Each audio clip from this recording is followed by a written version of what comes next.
இன்னும் எவ்வளவு நேரம் தான் அப்படி அழுதுகிட்டே இருக்க போறேன்? உன்னை புரிஞ்சுக்காம நான் பெரிய தப்பு பண்ணிட்டேன். நான் ரெண்டா எத்தனை தடவை நான் கூட சண்டை போட்டிருக்கேன். நீ நல்லவன். அப்படியாவது சரியாயிடுவாரா?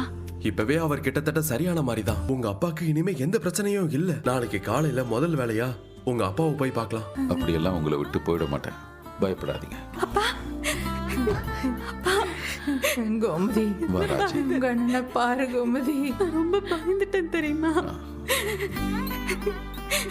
அப்பா யாரும் அழுவாதீங்க ப்ளீஸ். எப்படிப்பா இருக்கீங்க? நல்லா இருக்கு. என்னென்ன உனக்கா இப்படி எல்லாம் வரணும்? என்னால தாங்க முடியலன்னு. அழாத கோமதி, அழாத. நான் நல்லா தான் இருக்கேன். டாக்டர் என்ன சொன்னாரு? கவலைப்படுற மாதிரி எதுவும் இல்லைன்னு சொல்லிட்டேன். ஆனாலும் உன் அம்மாவும் அத்தையும் அழுதுட்டே இருக்காங்க, கேட்க மாட்டேங்க. உங்க பொண்ணும் தங்கச்சியும் விடாம அழுதுகிட்டே தான் இருக்கான். என்னால தாங்கவே முடியலப்பா. உங்களுக்கு இந்த மாதிரிலாம் நடக்கும் நான் கனவுல கூட நினைச்சு பார்க்கல. யாருக்கு எப்ப என்ன நடக்கும்னு நமக்கு தெரியாது இல்லம்மா. சீக்கிரமே அப்பா முழுசா சரியாயிடுவேன். என்னால உனக்கு தான் திரும்ப திரும்ப பிரச்சனை வருது இல்ல கதிர்? ஐயோ அப்படிலாம் ஒண்ணும் இல்லைங்க. பாத்தியா, எல்லாரும் இப்படி அழுது புலம்புவாங்கன்னு தான் யாருக்கும் எதுவும் தெரியக்கூடாதுன்னு சொன்னேன். நான் யார்கிட்டயுமே சொல்லல. நேத்து நான் உங்களை கூட்டிட்டு வந்த பிறகு அப்பா தான் சொல்லியிருக்காரு. அவரும் எங்க கிட்ட எல்லாம் சொல்லிருக்க மாட்டாருன்னு. அதான் உன் தம்பி ஒருத்தர் இருக்கானே, நாக்குல கத்தி வச்சுட்டு பேசுவானே, சண்டை போட்டு அவன்தான் அவர் வாயை கிளறி உண்மையை வர வச்சான். அது கூட ஒரு விதத்துல நல்லதுதான் கோமதி. இல்லனா இவருக்கு இருக்கிற பிரச்சனை நமக்கு தெரியாமையே போயிருந்திருக்குமே. அத தெரிஞ்சுமே நீங்க யாரும் இவருக்கு ஆறுதலா இருக்கிற மாதிரி தெரியலையே. மாமா தான் எல்லாருக்கும் ஆறுதல் சொல்லிட்டு இருக்காங்க. நான் எல்லா சாமிக்கும் வேண்டிக்கிட்டு இருக்கேன். தெரிஞ்ச சாமி தெரியாத சாமின்னு எல்லாத்துக்கும் வேண்டிக்கிட்டு இருக்கேன். என் பிள்ளை முத்து சரியாயிடுவான். நீ நல்லா ஆயிடுவப்பா. உனக்கு ஒரு குறை இருக்காது. நீ முன்ன மாதிரியே நல்லா ஆயிடுவ. நீங்க ஏதாவது சாப்பிட்டீங்களா? அம்மாவும் வடிவம் வந்ததுல இருந்து எதுவுமே சாப்பிடல. சரி, நான் கேண்டீன் போய் ஏதாவது வாங்கிட்டு வரேன். இல்லப்பா, எங்களுக்கெல்லாம் எதுவும் வேண்டாம். இல்லனா காஃபியாவது வாங்கிட்டு வரேன். இருங்க, நான் போயிட்டு வந்துடுறேன். தம்பி ஒரே ஒரு நிமிஷம். ரொம்ப நன்றி. இதெல்லாம் எனக்கு எதுக்கு நன்றி? எல்லாத்துக்கும் தான். ஆரம்பத்துல இருந்து இப்ப வரைக்கும் நீங்க என்னெல்லாம் இவருக்கு பண்ணீங்கன்னு இவர் எனக்கு சொன்னாரு. ரொம்ப நன்றிப்பா. எனக்கு எதுக்குங்க நன்றி எல்லாம் சொல்லிக்கிட்டு? நான் என்னோட கடமையை தான் செஞ்சேன். ஏன்பா, இதுக்காக தான் என்ன நீ வீட்டை விட்டு துரத்துனியா? ஆமா. இப்ப நீங்க எல்லாரும் பயந்த மாதிரி தான் ஆரம்பத்துல இவரும் பயப்பட்டார். அம்மா கூடவே இருக்கணும்னு சொன்னாரு, ஆசைப்பட்டாரு. அதான் உங்களை அனுப்பி வச்சேன். நீ நல்லா இருப்பையா, ரொம்ப நல்லா இருப்ப. தன்னை பத்தி கொஞ்சம் கூட யோசிக்காம அடுத்தவங்களை பத்தி மட்டுமே யோசிக்கிற அளவுக்கு நல்லவன். சரி, நான் போய் காஃபி வாங்கிட்டு வந்துடுறேன் எல்லாருக்கும். அக்கா பழனி, எங்கக்கா மார்க்கெட்டுக்கு போயிட்டு வரியா? ஆமாண்டா. நீ எங்க போற? கடைக்கா? இல்லக்கா, ஆஸ்பத்திரிக்கு போயிட்டு இருக்கேன். நீ காலையிலேயே போயிட்டு வந்துட்ட போலியே. ஆமாண்டா, நானும் ராஜியும் கதிரோட போயிட்டு வந்தோம். ஆத்தா என்கிட்ட சொல்லுச்சுக்கா. சரி, நான் வரேன்டா. சில வரவெல்லாம் விட்டு போனதுதான். அப்படியே ஆர்ப்பரிச்சு வந்து பாஸ்த கொட்டினாலும் ஓட்டாக்க முடியாது. சொல்லு. நாங்க பாசத்தை பொழிகிறோம், நேசத்தை பொழிகிறோம். உனக்கு என்ன வந்துச்சு? நம்ம அண்ணன் உடம்பு சரியில்லாம ஆஸ்பத்திரியில இருக்கு, அக்கா பார்க்க வந்திருக்கு. இதெல்லாம் ஒரு விஷயம்னு பேசுற பாத்தியா நீ? ஏய், அண்ணமலை என்ன அம்புட்டக்கிற? ஏய், நான் கூட பிறந்தவ, எனக்கு அக்கறை இருக்காதா? பார், என் அண்ணனை பார்த்துக்க எனக்கு தெரியும். நீ பாத்துக்கிற லட்சணம் தான் எங்களுக்கு தெரியுமே. பார், அவரு எங்க அண்ணா, என் அண்ணா. நான் எப்படியா பாத்துக்கிறேன். உனக்கு என்ன பிரச்சனை? நீயும் சரி, உன் மௌனும் சரி. அண்ணன் மேல அக்கறை இருக்கிற மாதிரி அப்படியே வீடு ஆஸ்பத்திரின்னு மாறி மாறி வந்துட்டு இருக்க வேண்டாம், புரியுதா? அதெல்லாம் நீ சொல்லாத. நான் வரதா செய்வேன், நாங்க வருவோம். பிடிக்கலன்னா அண்ணன் சொல்லட்டும். அதான் அண்ணன் உன் பையன் கைக்குள்ள போட்டு வச்சிருக்காங்க. அண்ணன் எப்படி சொல்லுவாரு? ஆமா, கைக்குள்ள போட்டு வச்சிருக்காங்க. வேற வேலை இல்ல உனக்கு? ஏதோ பெரிய திட்டம் போட்டு தானே பண்ணிட்டு இருக்கான். அண்ணா, என்ன நீ வாய்க்கு வந்தபடி எல்லாம் பேசிக்கிட்டு இருக்க? உன் இஷ்டத்துக்கு இப்படி பேசினா எப்படி? ஏய், நீ இரு பழனி. என்ன திட்டம் போடுறான் என் பையன்? உன் சொத்தையெல்லாம் அபகரிக்க பாக்குறானா? யாருக்கு தெரியும், இருந்தாலும் இருக்கும். அடிச்சி, பணம் காசுக்கு அலையிறவனே. பணம் காசு முக்கியம் நினைக்கிறவன் என் பையன் கிடையாது. அவன் சொந்த பந்தம் தான் முக்கியம்னு நினைக்கிறவன். ஓ, மனுஷங்க முக்கியம்னு நினைக்கிறவன். அதனாலதான் அண்ணனுக்கு ஒண்ணுனதும் பதறி அடிச்சு ஓடுனான். ஆமா ஆமா, ஆபரேஷன் பண்ணதுல இருந்து இப்ப வரைக்கும் அவன் தான் கூடயே இருக்கான். இருப்பான். அண்ணனை நல்லபடியா பாத்துட்டு இருக்கான். இத பாரு, ஏன் மவனை பத்தி நீ பேசாத. ஆமா, பெரிய மவன், உலகத்துல இல்லாத மவனை பெத்து வச்சிருக்க. ஆமா, உலகத்திலேயே இல்லாத மவன் தான். அவனை என்ன ஓ மவனை மாதிரி நினைச்சியா? தபார், குமார பத்தி நீ பேச. ஆஹாஹாஹா.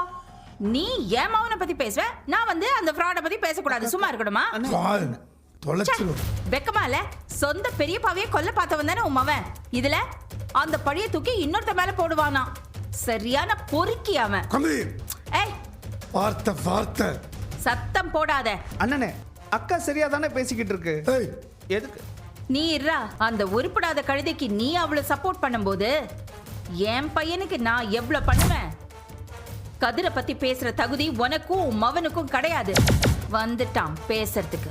ஏய், என்ன என்ன என்ன வாய் நீளுது அப்படியே? அப்படிதான் நான் பேசுவேன்.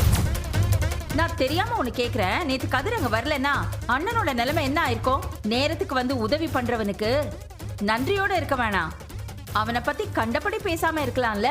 நான் தான் சொல்றேனே, அவன் வீட்டுக்குள்ள நுழையறதுக்கு ரொம்ப நாளா திட்டம் போட்டுக்கிட்டு இருந்தான். இப்ப அண்ணனுக்கு உடம்பு சரியில்லைன்னு அப்படியே கப்புனு பிடிச்சிட்டு அவன் பையன். ஆஹாஹாஹா. உன் வீட்டுக்குள்ள நுழையறதுக்கு அவனுக்கு ஒன்றும் வாய்ப்பு தேவையில்லை. உரிமையோட அவன் நுழைய முடியும். என் மகனா நுழைய முடியும், இல்ல அவரோட மருமகனாவும் நுழைய முடியும். இது பாரு, நீ அவனை வர வேணான்னு சொல்ல முடியாது, புரியுதா? இத பாரு, வயசுல பெரியவன், கூட பிறந்தவன் மரியாதை கொடுக்கற. என் மவனை பத்தி தேவையில்லாம பேசினேன்னு வச்சுக்கோயேன், அப்புறம் நான் மனுஷியாவே இருக்க மாட்டேன். கமதி, ஏய், கத்துற வேலையெல்லாம் வச்சுக்காத. அண்ணா அண்ணா, எதுக்கு நான் இப்ப அக்கா கிட்ட தேவையில்லாம சண்டை போட்டுக்கிட்டு இருக்க?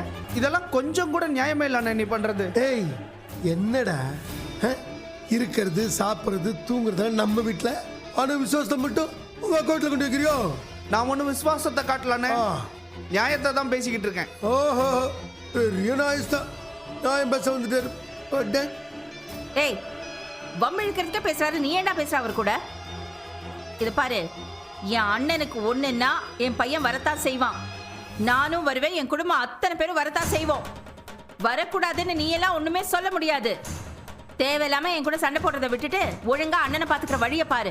வந்துட்டாரு வரைஞ்சு கட்டிக்கிட்டு வம்பு இழுக்கிறது. ஏன்னா இப்ப நம்ம அண்ணன் இருக்கிற நிலைமையில எதுக்கு நான் தேவையில்லாம போய் அக்கா கிட்ட வம்பிழுத்துக்கிட்டு இருக்கேன்? ஹாய்ங்க, குட் மார்னிங். Good morning. ஏங்க, காலேஜுக்கு போயிட்டு வரீங்களா? காலேஜுக்கு போயிட்டு ஃப்ரெண்ட் வீட்டுக்கு போயிட்டு வீட்டுக்கு போயிட்டு இருக்கேன். நானுமே தெரிஞ்ச ஒருத்தங்களை பார்த்துட்டு வீட்டுக்கு தான் போயிட்டு இருந்தேன். என்னன்னு தெரியல, என்னமோ தோணுச்சு உங்களை பாப்பேன்னு. நினைச்ச மாதிரியே பார்த்துட்டேங்க. ஏங்க, சாப்பிட்டீங்களா? சாப்பிட்டேன். நான் சாப்பிட்டேனான்னு கேட்க மாட்டீங்களா? அக்கறையிலலாம் கேட்க வேண்டாம். ஒருத்தங்க நம்ம கிட்ட கேட்டா பதிலுக்கு நம்ம கேட்குறோம்ல, அந்த மாதிரியாவது கேட்கலாம்ல. சாப்பிட்டீங்களா? சாப்பிட்டேன். அப்பா எப்படி இருக்காரு? நல்லா இருக்காக. பதிலுக்கு உங்க அப்பா எப்படி இருக்காகன்னு நான் கேட்கணுமா? ஐயோ இல்லைங்க, அந்த அளவுக்குலாம் எதிர்பார்ப்பு இல்லை. ஏங்க, கடையில் என் ப்ராடக்ட்ஸை விற்கிறத பற்றி உங்கள் அப்பா கிட்ட பேசுனீங்களா? நான் தான் சொன்னேனேங்க, வியாபாரத்தை பற்றியெல்லாம் என் அப்பா கிட்ட நான் பேச மாட்டேன். ஏங்க, ஒரு பெரிய வியாபாரியோட பொண்ணா இந்த சின்ன மனுஷனுக்கு ஹெல்ப் பண்ணீங்கன்னா கொஞ்சம் நல்லா இருக்கும். பார்க்குறேன். ஒரு நிமிஷங்க, இந்தாங்க. எதுக்கு? ஏங்க, சாப்பிடுதாங்க. எனக்கு வேண்டாம். ஏங்க, நீங்க இந்த ஸ்வீட்டுக்கு பணம் எல்லாம் கொடுக்க வேண்டாம், சாப்பிடுங்க. சும்மா சாப்பிட்டு பாருங்களேன். சாப்பிட்டு நல்லா இருந்தா உங்க அப்பா கிட்ட ரெக்கமெண்ட் பண்ணுங்க. ஏங்க, வாங்கிக்கோங்க. சரிங்க, ரெக்கமெண்டேஷன் கூட பண்ண வேண்டாம், சும்மா சாப்பிட்டாது பாருங்களேன். வாங்கிக்கோங்க ப்ளீஸ். ஒரு நிமிஷங்க, நம்ம ஒரு காஃபி சாப்பிடலாமா? என்னது? இல்லைங்க, ரோட்லயே பாக்குறோம், ரோட்லயே பேசுறோம், இடையில வேற உங்க மாமா பையன் வந்து பிரச்சனை பண்ணிட்டே இருக்காப்ல. அதான் எங்கேயாவது காஃபி சாப்பிட்டுட்டு நிதானமா பேசலாம்னு நினைச்சேன். நாம நிதானமா பேச என்ன இருக்கு? எதுவுமே இல்லைல்ல? இல்லையே. அப்போ சரிங்க, நான் கிளம்புறேன். ஏங்க, ஸ்வீட்டை சாப்பிடுங்க ஃபர்ஸ்ட். சாப்பிடுறேன். சாப்பிட்டுட்டு உங்க ஃபீட்பேக் சொல்லுங்க. சொல்றேன். முடிஞ்சா உங்களுக்கு டேஸ்ட் பிடிச்சா உங்க அப்பா கிட்ட ரெக்கமெண்ட் பண்ணுங்களேன். ட்ரை பண்றேன். ஏங்க, உங்ககிட்ட நல்ல பதில எக்ஸ்பெக்ட் பண்றேன். எல்லாரும் ஆஸ்பத்திரியில் இருந்ததால பையனோட கல்யாண வேலையை பார்க்க முடியல. நாளையிலேருந்து கல்யாண வேலை ஆரம்பிச்சிடலாமாங்கண்ணா? ஆரம்பிக்கலாம் சக்தி. இல்ல, குமாருக்கும் அந்த பொண்ணுக்கும் கல்யாணம் நடந்தே ஆகணுமா? எல்லாரும் ஒண்ணு சேர்ந்து என் கல்யாணத்தை நிறுத்திடுங்க. நிறுத்திட்டு சந்தோஷமா இருங்க. உனக்கு கல்யாணமே நடக்க கூடாதுன்னா நான் சொன்னேன். அந்த பொண்ணு வேண்டான்னு தானே சொன்னேன்.